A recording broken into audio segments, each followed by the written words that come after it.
Have you ever wondered if you're codependent and what that actually means? If so, you'll want to stick around for this one. Please like, subscribe, and share your thoughts with us in the comments. Thanks for tuning in to LilyTube as we explore 15 codependent personality traits and characteristics. Some of them might surprise you. This video is sponsored by Canyon Foot and Ankle. From simple nail care to advanced trauma and reconstructive care, their podiatrists have the training and skills needed to resolve even the most complex cases. Treat your feet to the exceptional care they deserve. I personally think that the biggest telltale sign that a newly divorced single is codependent is that they don't know how to be happily single. So they jump into a rebound relationship. You know, Kathy, I think people hate the idea of being single so much that they can be overeager to replace what they've lost. One definition of codependency that we came across that we really like is an unhealthy dependence on relationships. The codependent will do anything to hold on to a relationship to avoid the feeling of abandonment, an extreme need for approval and recognition, a sense of guilt when asserting themselves, and a compelling need to control others. So just to review 15 codependent personality traits and characteristics, these were formulated by Sarah Christensen. And while we share these, we invite you to count how many of them you relate with and kind of make notes of which ones you'd like to work on. Number 1, feeling responsible for solving others' problems. Number 2, offering advice even when it's not asked for.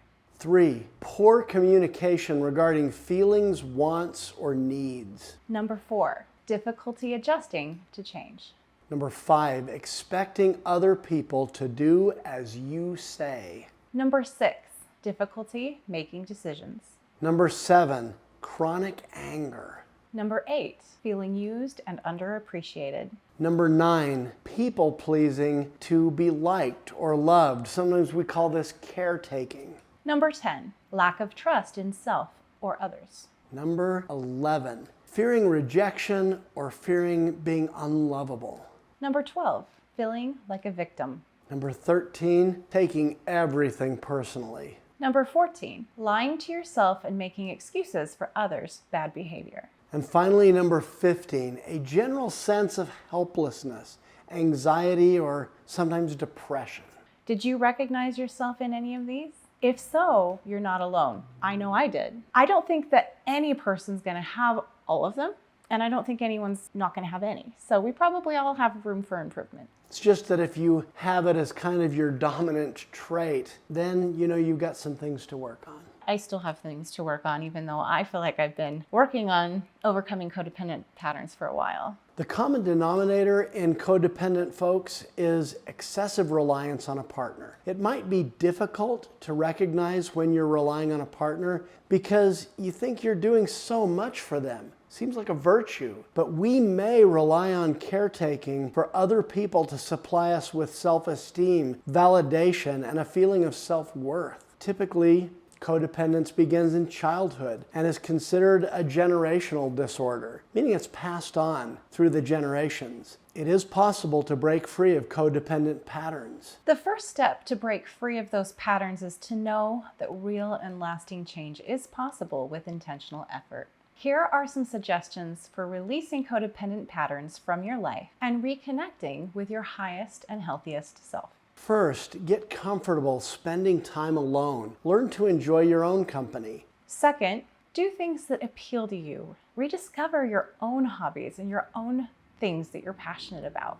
Get in touch with your own emotions. Maybe journal about them. Interdependence is the goal of healthy relationships. Codependence relies too heavily on the partner to meet our emotional needs. Independence is disconnected and distant. But a healthy interdependence allows people to be connected while at the same time maintaining separateness and individuality. I believe that Jennifer Finlayson Fife calls that differentiation.